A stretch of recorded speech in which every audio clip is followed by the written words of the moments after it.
మురిసిపోతాడు. ఎంతో కాదు కురసా కాదు నీకు సత్యం చెబుతాను. అందిన ద్రాక్ష తీపి నీకు నీ మగ బుద్ధి వంకర బుద్ధి.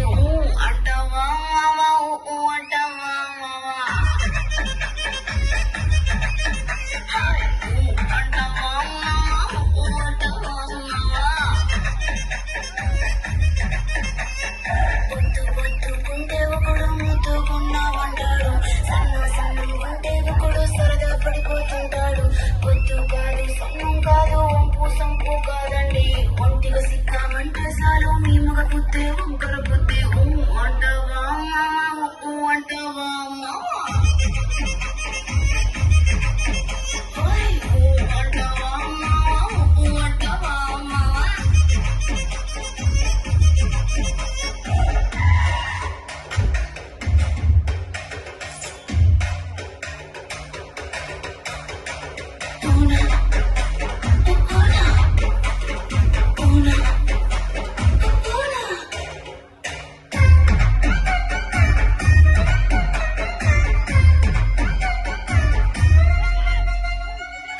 పెద్ద మనిషిలాగా ఒకడు పోజులు కొడతాడు. మంచి మంచి మనసుందంటూ ఒకడు నీతులు చెబుతాడు.